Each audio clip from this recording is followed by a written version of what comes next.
Ini apakah kesan kemalangan itu terhadap yang kepada pekerja dan majikan? Kos kemalangan tu nampak macam kecil, tapi dia punya kesan tu mungkin sangat banyak. Ini adalah kesan-kesan kemalangan.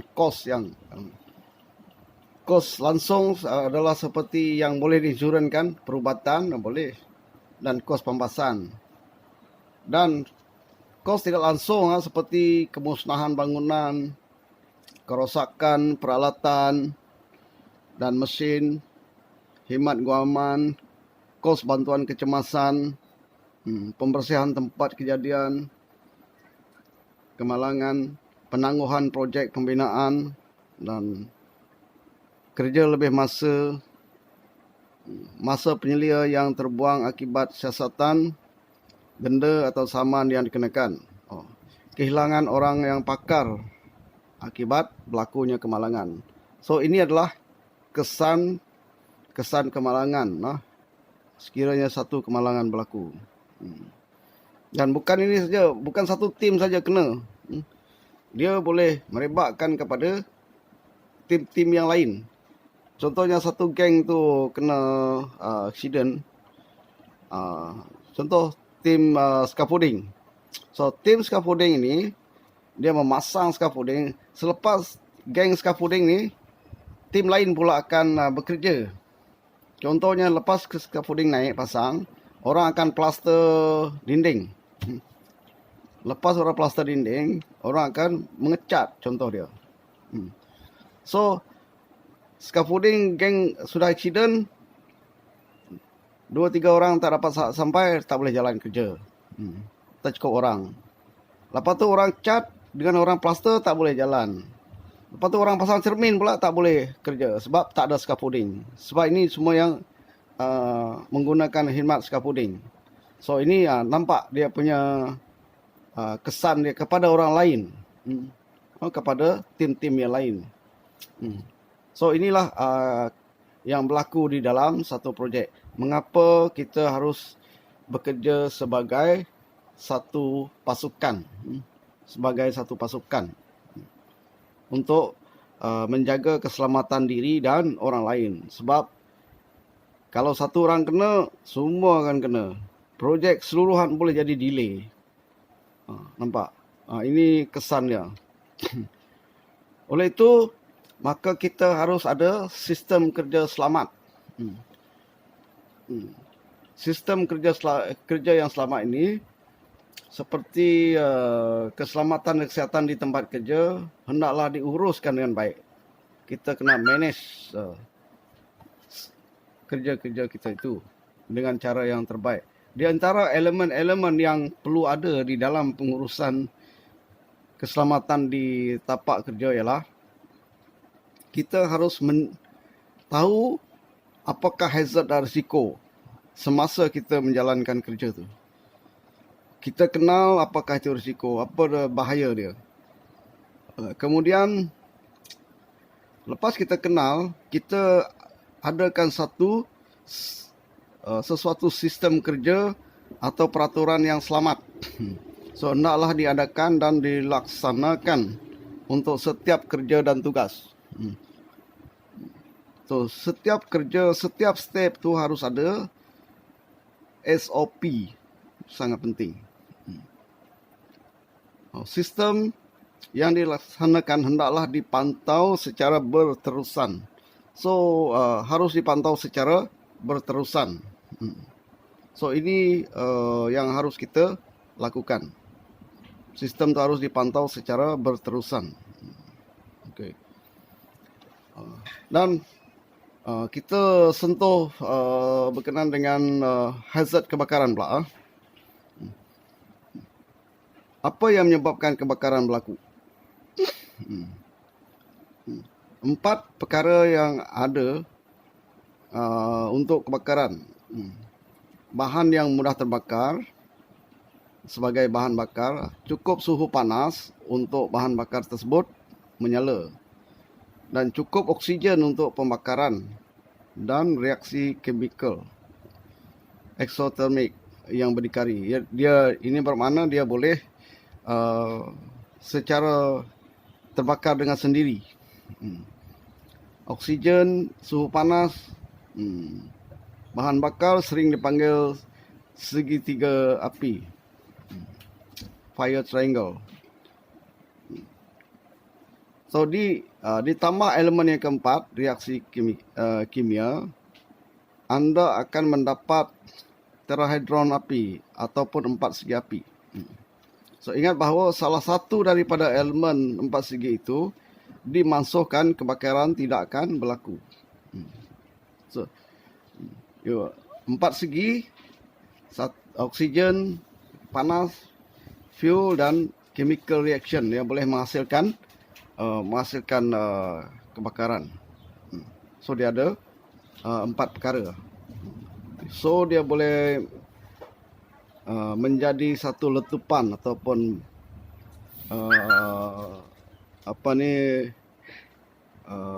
blast. So satu lagi hazard yang ada di tempat kerja adalah hazard bising. Bising ni bunyi ya. Bunyi yang tidak dikehendaki. Satu bentuk tenaga, kesan bergantung kepada kekuatan bunyi, lamanya pendedahan. So berapa lama kita berada di dalam keadaan yang bising tersebut, dan frekuensi ataupun gelombang bunyi bising. Adakah dia memanjang, pendek atau mengejut, jenis-jenis. So hazard bising ni dikenali, diukur secara dB, decibel. So di dalam dB tertentu, kita hanya boleh berada beberapa waktu, beberapa masa atau beberapa jam. 85 ke bawah 16 jam, 90 8 jam. Ini ukuran yang sesuai. So kita tak boleh bekerja di bawah, kalau dah kira 100 dB, itu sudah kira bising. Sekiranya kita terpaksa bekerja di bawah tahap bahaya ini, maka kita perlu bertindak memulakan langkah kawalan terhadap bunyi bising tersebut, supaya tidak menimbulkan masalah kesihatan kepada kita atau masalah pendengaran. Okay. Nampak kesan daripada bunyi bising ni akan menyebabkan tekanan, tidak boleh tidur, kesan kepada imbangan badan, kesan psikologi, bunyi dalam telinga atau tinnitus, dan masalah komunikasi. Yalah, sudah pekak, sudah. So ini kesan daripada bunyi bising. Right. Kesan daripada pelbagai bunyi tu di bawah dB 85 dBA dianggap selamat. Dan tahap bertindak adalah 90 dBA PL. Dan melebihi 115 tahap bahaya, pendedahan dilarang. So kalau kita bekerja di kawasan yang dilarang ni, kita harus menggunakan alat penutup telinga. 130 dBA ambang kesakitan. Dan 140 dBA untuk yang mesin pengentak, piling mesin. Dah sudah menjadi satu yang tahap bahaya. So genggaran tu tadi boleh menyebabkan jari kita kebas, putih, carpal tunnel syndrome atau CTS, dan sejenis penyakit-penyakit lain. Okay. Dan hazard yang biasa juga yang mungkin tuan-tuan akan go through ataupun lalui, hazard di ruang terkurung, confined space. Ruang terkurung adalah salah satu kawasan yang sempit, tidak selesa untuk melakukan kerja di dalamnya dan mempunyai laluan masuk dan keluar yang terhad. Ia bukanlah dicipta untuk tinggal lama di dalamnya. Seperti contoh dia, gambar yang kita nampak, itu lorang, pembentong, tangki, dandang, teruang, silo, atau menara penyejuk, pipe yang besar, dan lubang tanah dan sebagainya. Janji benda itu dia tidak selesa untuk kerja dan sempit, dan mempunyai laluan yang terhad untuk kita kerja. Okay. Hazard di ruang terkurung, kita tengok ni. Kita tengok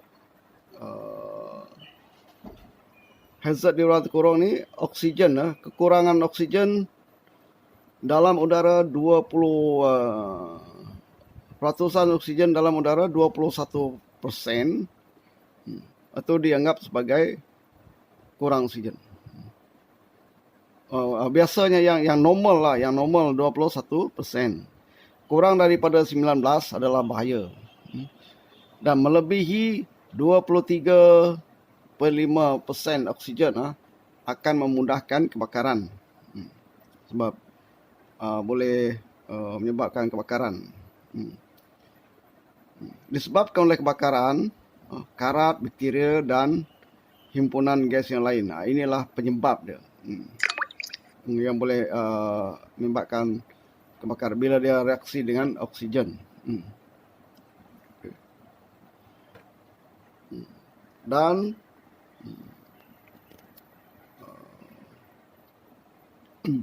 gas dan wat beracun seperti karbon monoksida, hydrogen sulfide, sulfur dioksida, gas beracun yang lain boleh menyebabkan rangsangan kulit, mata, hidung dan kerongkong, dan boleh juga menyebabkan kecederaan ataupun kematian. So gas beracun, ada gas yang tidak berbau, ada gas yang jenis tidak berbau.